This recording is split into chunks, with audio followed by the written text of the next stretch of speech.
You've often heard me say before the pandemic hit, 42% of the American population was living off $18,000 a year. That is nothing to live on. That is basically subsistence, barely making it by. Some of these people were head of a household, and this idea that it's only 18 to 16 years old is farcical, utterly farcical. And so you have increasing that wage would be a huge difference for the lives of many, for the lives of hundreds of thousands of people in this country. This is starting to fascinate me about how much people actually make and what the stats are put out, because this obviously impacts all Americans. It impacts black men. And I was listening to Jamal Thomas. Shout out to Jamal Thomas. I will actually put the link to his video in the description. I actually support him. He's a progressive. He's a lefty. He's a Bernie Sanders lefty. And I like to listen to left and right. They both tell the truth, and they both kind of shade things dependent on what the subject is. Okay, and it depends on the person, because I have some people that are far right, like, believe it or not, Richard Martin is a righty. Okay, he's a conservative, a fiscal conservative. Sometimes one day I might play some of his more fiscally conservative stuff when it's appropriate. Because sometimes when he goes right, he really goes right. And there's stuff that he says that I can't support. So I don't ordinarily play it. But I also support people like Jamal Thomas when he says something that I like. Like, he's a Bernie Sanders lefty that does not like Joe Biden, really does not like Joe Biden. So all the conservatives say the progressive like Joe Biden. A lot of progressives do not like Joe Biden. In fact, he would have supported Donald Trump instead. But anyway, he said something that was interesting, that kind of stunned me. He said 42% of Americans make less than $18,000 a year. And I was like, I said, that doesn't sound right. I said, I never heard that. So it piqued my interest. And before I put something out, because a lot of people will throw something out, not back check it, right?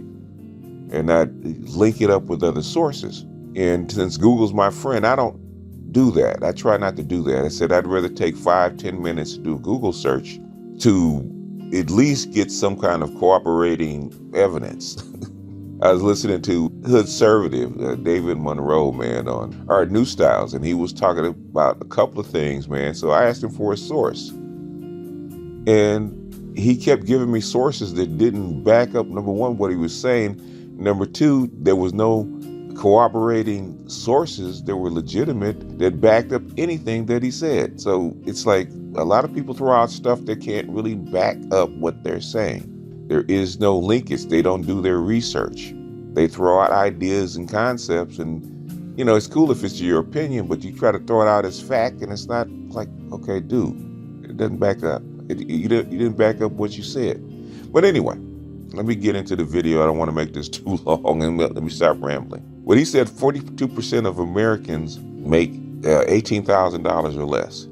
And so I did a Google search and found out that there was a Brookings Institute research paper that basically looked at, I think it was 169 Americans, 169 million Americans, and looked at their wage structure, and this is what came out.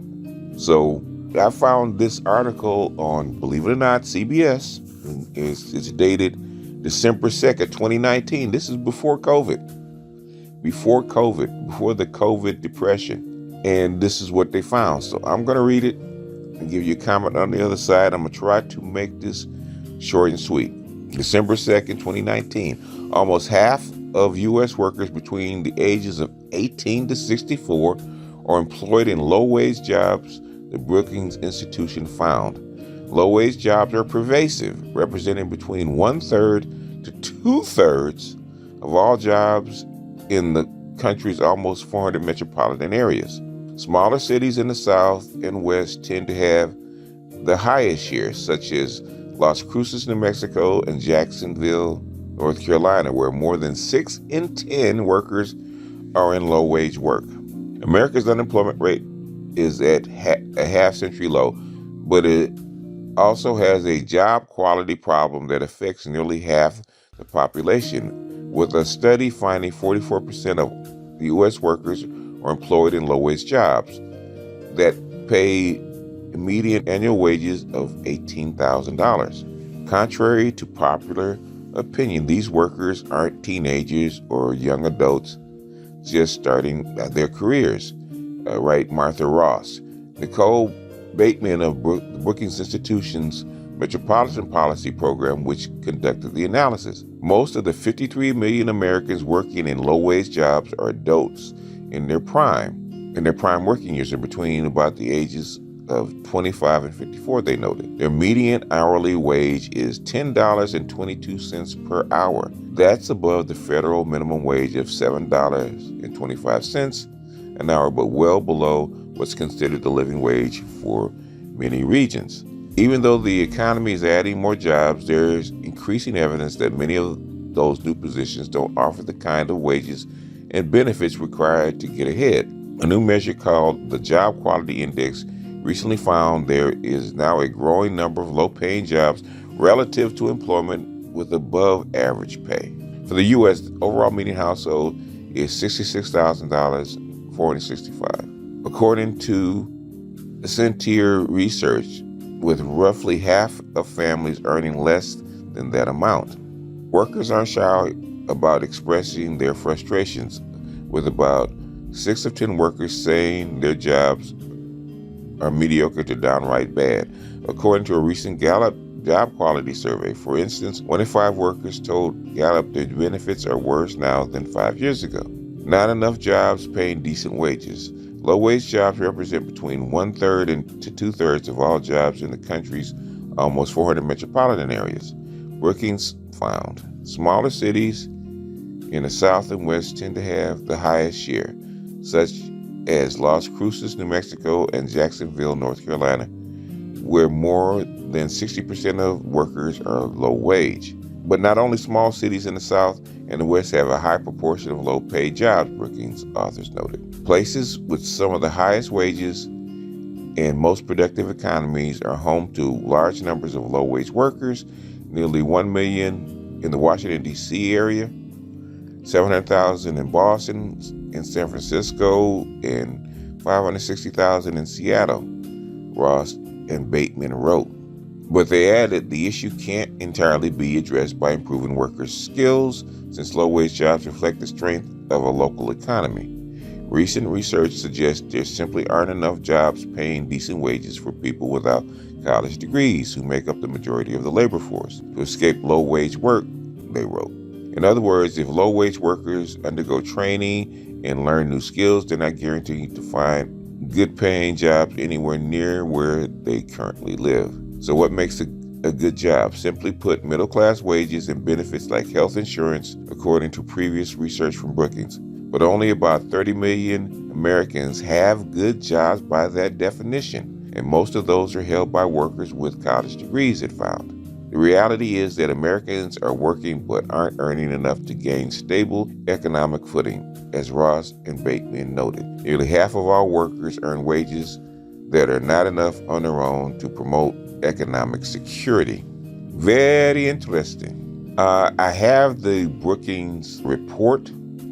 At some point, I'm going to try to make sense of it. It's not particularly straightforward because I did read it, even though I've included the graphic from it that kind of outlines what they're saying. But when you get down into the nitty-gritty, as I like to, it's kind of all over the place. Now, I don't know who organized it or why they organized these charts that way, but they're not straightforward. They have a whole lot of charts that say a whole lot of things, and they split it up into different regions, but there is no one data set that kind of outlines and makes it simple. The BLS, regardless of what we say about it, BLS was pretty straightforward, even though you had to read the language and you had to do a little calculation, but it was fairly straightforward. The Brookings Institution's data sets aren't as straightforward, and they're kind of all over the place. They way too much information, way too much breakdown, and they should have had at least one data set that kind of broke down percentages, worker numbers,